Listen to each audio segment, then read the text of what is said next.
يحلو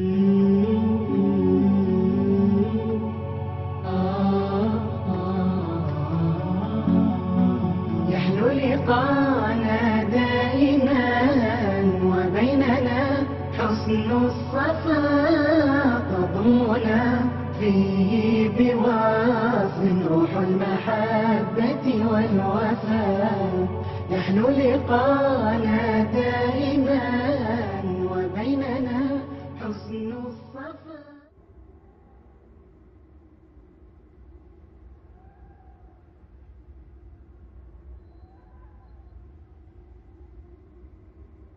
Bismillahirrahmanirrahim. Assalamualaikum warahmatullahi wabarakatuh. Alhamdulillah, wassalatu wassalamu ala rasulillah wa ala alihi wa sahbihi wa man walah, amma ba'd. Ikhwani wa akhawati fillah, a'azzakumullah. Dalam Al-Quran, surat Al-Ghashiyah, Allah subhanahu wa ta'ala berfirman, Afala yanzuruna ilal ibili, kaifa khuliqat, wa ila samai kaifa rufi'at, wa ila jibali kaifa nusibat, wa ila ardi kaifa sutihat. Artinya, tidakkah mereka memperhatikan kepada unta bagaimana ia diciptakan, dan kepada langit bagaimana ia ditinggikan, dan kepada gunung-gunung bagaimana ia ditegakkan dan dipancangkan, dan kepada bumi bagaimana ia dihamparkan. Dalam tafsirnya Al-Imam Ibnu Katsir rahimahullahu ta'ala, demikian juga Al-Imam Zakaria Al-Ansari, salah seorang murid dari Al-Hafidh Ibnu Hajar, dalam kitab beliau yang bernama Fathur Rahman bi Kashfi ma yaltabisu fil Quran, menjelaskan mengapa Allah menyebutkan keempat hal ini, yaitu unta, langit, gunung, dan bumi. Kita tahu bahwasanya bangsa Arab yang Allah turunkan Al-Quran kepada mereka dan dengan bahasa mereka adalah bangsa yang nomaden atau gemar berkelana. Dan ketika seseorang itu berkelana, maka empat hal inilah yang selalu mengiringinya. Bila ia melihat kepada yang dia tunggangi, maka dia akan melihat unta. Dan bila ia melihat ke atas, dia akan melihat langit. Bagaimana yang demikian tinggi, tanpa ada tiang sedikit pun yang memikulnya. Dan bila ia menoleh ke kanan maupun ke kiri, dia akan melihat gunung-gunung. Dan bila dia melihat ke bawah, dia akan melihat bumi. Allah subhanahu wa ta'ala mengajak kita untuk berpikir dan merenungkan ada apa di balik empat hal ini. Dan keempat hal ini adalah salah satu dari sekian banyak tanda-tanda kebesaran Allah subhanahu wa ta'ala.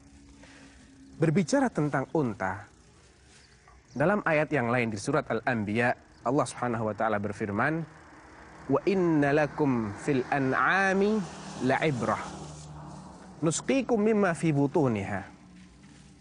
Bagi kalian pada Al-An'am, yaitu hewan-hewan ternak, baik dari jenis unta, sapi maupun kambing, la'ibrah, sungguh ada ibrah, ada pelajaran. Nusqikum mimma fi butuniha, kami memberi kalian minuman, yakni susu dari apa yang ada dalam urut hewan ternak tersebut. Walakum fiha manafi'u katsirah, dan bagi kalian terdapat manfaat yang banyak pada binatang ternak tersebut. Wa minha ta'kulun, dan ada di antaranya yang kalian makan. Setelah itu Allah mengatakan wa 'alaiha wa 'alal fulki tuhmalun. Di atasnya, yakni di atas unta, wa 'alal fulk, dan di atas bahtera, tuhmalun, kalian diangkut. Mengapa Allah kaitkan antara unta dengan bahtera? Ada apa? Di mana sisi kemiripan antara unta dengan bahtera? Bila kita perhatikan bagaimana seekor unta berjalan, kita akan dapatkan bahwa dia memiliki cara jalan yang istimewa yang tidak dimiliki oleh hewan ternak lainnya, baik sapi maupun kambing. Ketika seekor unta berjalan atau berlari, maka dia akan menggerakkan kaki kanan dan tangan kanannya secara beriringan. Kemudian bergantian dengan kaki kiri dan tangan kirinya secara serempak pula. Lain halnya dengan sapi maupun kambing yang menggerakkan kaki dengan tangan secara bersilangan.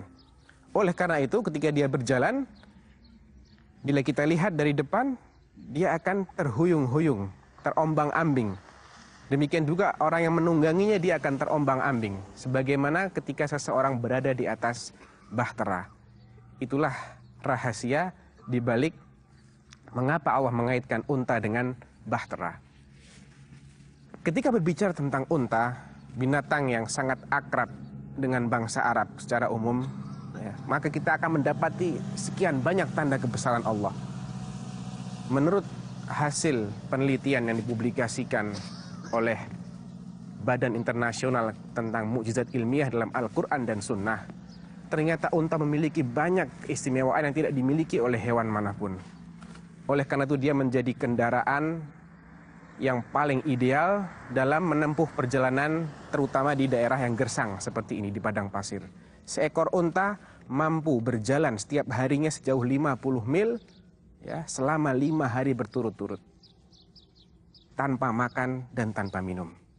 50 mil selama 5 hari berturut-turut. Ya ini 250 mil. Sama dengan jarak antara Mekah dengan Madinah. Dan dia mampu mengangkut barang bawaan hingga setengah ton tiap ekornya. Dengan barang bawaan seberat itu dia mampu berjalan setiap harinya sejauh 20 mil. Selama 3 hari berturut-turut tanpa makan dan tanpa minum. Ini merupakan sesuatu yang luar biasa. Ya, demikian Allah telah menciptakan seekor unta dengan kekuatan yang luar biasa. Dengan tubuh yang demikian tinggi dan kuat. Sehingga mampu bertahan dalam gersangnya dan serba sulitnya kondisi padang pasir ya, untuk berkhidmat bagi kepentingan manusia. Oleh karena itu dalam ayat yang lain dalam surat Ghafir, Allah berfirman, Allahul ladzi ja'ala lakumul an'ama litarkabu minha wa minha ta'kulun.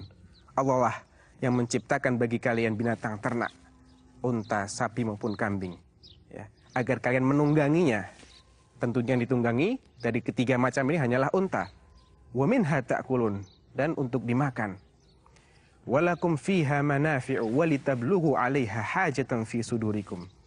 Pada binatang ternak itu kalian mendapatkan berbagai macam manfaat, demikian pula agar binatang ini menghantarkan kalian kepada apa yang menjadi hajat kalian. Wa 'alaiha wa 'alal fulki tuhmalun. Sama dengan ayat sebelumnya. Seekor unta dia mampu bertahan hingga berminggu-minggu tanpa minum sedikit pun. Dan bahkan disebutkan bahwa ketika dia minum, dia mampu meminum 200 liter air dalam 3 menit. Ya. Subhanallah, ternyata luar biasa.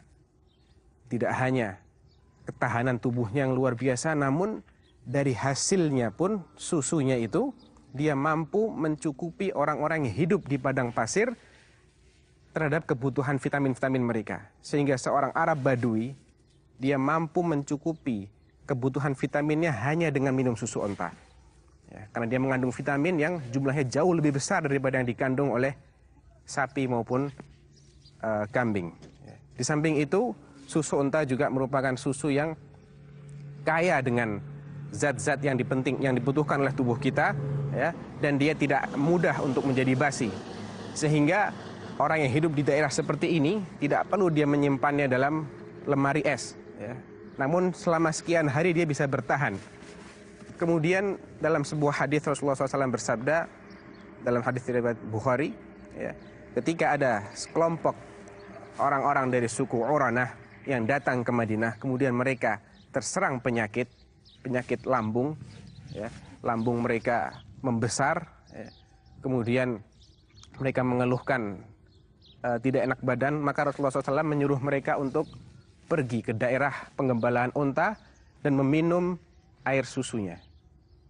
Ya, ini juga merupakan salah satu mukjizat yang kemudian disingkap bahwasanya susu unta itu sangat efektif dalam mengobati penyakit-penyakit yang berhubungan dengan lambung. Ya.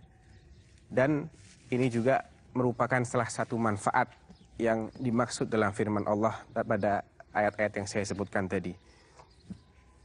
Oleh karena itu, salah seorang tabi'in yang bernama Syuraih seringkali berkata kepada sahabatnya, "Ukhruju bina nanzuru ilal ibili kaifa khuliqat." wa ilal sama'i kaifa rufi'at, wa ilal jibali kaifa nusibat, wa ilal ardi kaifa sutihat. Marilah kita keluar sejenak. Kita perhatikan bagaimana unta diciptakan, bagaimana langit ditinggikan, dan bagaimana gunung-gunung ditancapkan, dan bagaimana bumi dihamparkan. Ikhwani wa akhwati fillah, marilah kita gali lebih jauh apa saja rahasia dan tanda-tanda kebesaran Allah yang terdapat pada unta, langit, gunung-gunung, dan bumi ini. Mungkin kali ini saya tak bisa bicara jauh atau panjang lebar karena keterbatasan waktu, akan tetapi cukuplah ini sebagai pengingat bagi kita akan pentingnya mentadaburi ciptaan-ciptaan Allah untuk menguatkan kembali keimanan kita kepada Allah Subhanahu wa taala. Jazakumullahu khairan atas perhatian antum. Wa sallallahu ala nabiyyina Muhammad wa ala alihi wa sahbihi wasallam. Wassalamualaikum warahmatullahi wabarakatuh. عنواننا لا للجفاء نمضي على قرآن ربي ونقتدي بالمصطفى بواحة فيها التاخي. عنواننا لا للجفاء نمضي على قرآن